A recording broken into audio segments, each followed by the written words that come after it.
Liquor స్కామ్లో తాజా development 11 కోట్లు నగదు సీజ్ చేయటం ఆ అట్టపెట్లు. అవును. అది కొత్త డెవలప్మెంట్. 1 ఇయర్ దాదాపు ఆ వైసీపీ పాలన అయిపోయి 1 ఇయర్ అయింది. 1 ఇయర్ తర్వాత కూడా ఇంకా అట్టపెట్టుల్లో ఆ నగదు ఉంచారు అంటే ఎంత ఓవర్ ఫ్లో మనీ, ఎంత ఎక్సెస్ మనీ ఉంటే ఇవాళ 11 కోట్ల వరకు పట్టుకోగలిగారు. ఏంటి ఆ కథ? 11 అంటే నాకు నవ్వు వస్తుందండి. ఫస్ట్ థింగ్, జగన్కి ఎన్ని సీట్లు వచ్చినాయండి? 11 సీట్లు వచ్చినాయి. ఈరోజు సిట్ అదుపులో 11 కోట్లు అదుపులో ఉన్నాయి. ఈ 11 అనేది జగన్మోహన్ రెడ్డికి అదృష్టమో దురదృష్టం నాకు తెలియదు, కానీ ఎక్కడేం జరిగినా 11కు ముడిపడి ఉంటుంది బేసికలీ. ఈ లిక్కర్ స్కామ్లో జగన్మోహన్ రెడ్డి పీకల్లా లోతుతో కూరుకుపోయాడండి. జగన్మోహన్ రెడ్డి కూరుకుపోవడమే కాదు, జగన్మోహన్ రెడ్డి గారి భార్య భారతిరెడ్డి గారు కూడా కూరుకుపోయారు. ఈరోజు జగన్మోహన్ రెడ్డి ఒక విషయం చెప్పాలంటే మీకు, సిఐడి దగ్గర పుట్టి పూర్వతాలు మొత్తం ఉన్నాయి, కానీ ఏ టైంలో ఎవరిని అరెస్ట్ చేయాలి అనేది ఒక చిన్న బ్రెయిన్ స్ట్రామింగ్ సెషన్ జరుగుతుంది. ఖచ్చితంగా ఈ కేసులో ఎవరెవరైతే ఇన్వాల్వ్ ఉన్నారో అందరినీ లోపలికి వస్తారు, దానిలో డౌటే లేదు. కానీ మేజర్గా ఇప్పుడు జగన్మోహన్ రెడ్డి భయపడేది, ఎందుకు భయపడుతున్నాడు జగన్మోహన్ రెడ్డి అంటే, ఈ కేసులో ఆ వీరప్పను ఏదో ఒక వ్యక్తి దొరికాడు కదండి, ఆయన భారతిరెడ్డి గారికి సంబంధించిన ఒక వ్యక్తి గోవిందప్ప. ఈ గోవిందప్ప దొరకగానే మొత్తం తీగలాగితే డొంకంతా గల్లింది. ఇదంతా కూడా భారతిరెడ్డి గారికి ఎలా అయింది అన్నట్టుగా మొత్తం అంతా మనకు ఆధారాలు లభిస్తున్నాయి. ఆ మేడమే మేజర్గా దీనిలో అంతా కూడా కరప్షన్లో అంతా పెద్దగా ఇన్వాల్వ్ అయినట్టుగా కనిపిస్తుంది అక్కడ అంతా కూడా. ఇప్పుడు జగన్ భయం ఏంటంటే, పొరపాటుని కేసు అంతా కనుక భారతిరెడ్డి గారి మెడ చుట్టుకుంటుందేమో, భారతిరెడ్డి గారిని అరెస్ట్ చేస్తారేమో అని చెప్పి జగన్ గజగజ వణికిపోతున్నాడు. అందుకే మీరు చూస్తే రీసెంట్గా గవర్నర్ గారితో గంట సేపు భార్యాభర్తలు ఇద్దరు కూర్చొని చర్చించారు. ఎందుకు చర్చించారన్న ప్రజలకు ఐడియా ఉండకపోవచ్చు, నేను చెప్తా ఎందుకు చర్చించారనేది. గవర్నర్ గారు కేంద్ర ప్రభుత్వానికి రథసారథిగా ఉంటారు. ఆయన అక్కడ ఏమైనా ఇష్యూస్ ఉంటే సాల్వ్ చేయడం.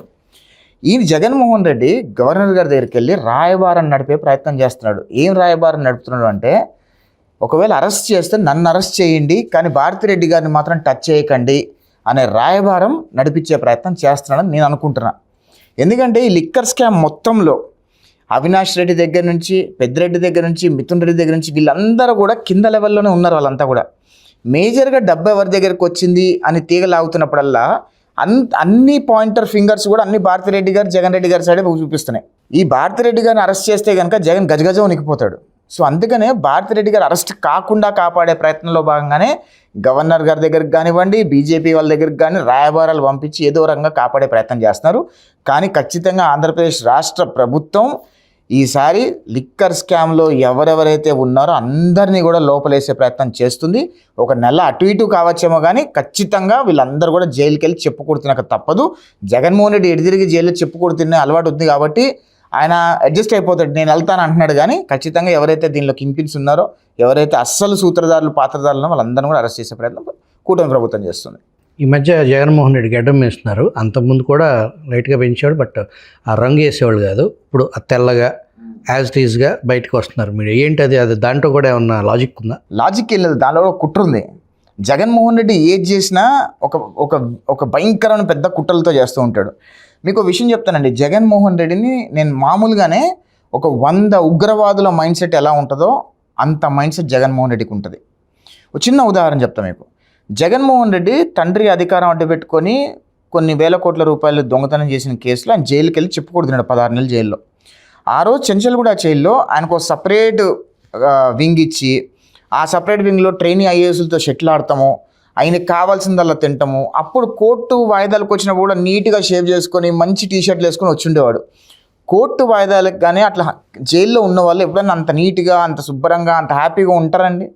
జగన్మోహన్ రెడ్డికి ఆయనకి ఆ చెంచల్ కూడా ట్రీట్మెంట్ వచ్చింది. ఆ రోజు కూడా ట్రైనీ ఐపీఎస్లతో అనేవాడంట, నేను ముఖ్యమంత్రి అభ్యర్థిని, ముఖ్యమంత్రి అవుతాను అనేవాడంట.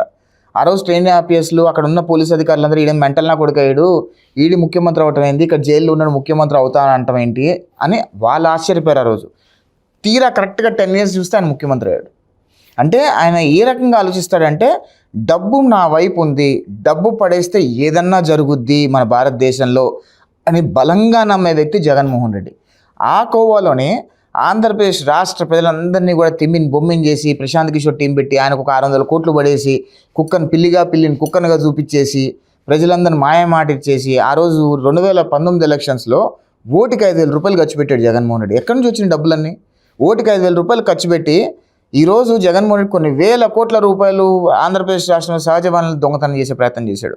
ఈరోజు కూడా ఆయన సింబాలిక్గా ఏదో భయంకరమైన కుట్రకి తెరలేపుతున్నాడు. అది కూడా ఒక కుట్రకి ఒక ల్యాండ్ మార్క్గా తీర్చిదిద్దే ప్రయత్నం చేస్తున్నాడు అని నేను అనుకుంటానండి. ఖచ్చితంగా జగన్మోహన్ రెడ్డి ఏది చేసినా సరే అది ఆంధ్రప్రదేశ్ రాష్ట్రం నష్టపోయేలానే చేస్తాడని నేను అనుకుంటాను. ఆ గడ్డం పెంచేది ఆ లాస్ట్ టైం జైల్లో ఉన్నప్పుడు వైజాగ్ బయటకు వచ్చినప్పుడు ఫ్రెష్గా ఉండేవాడు.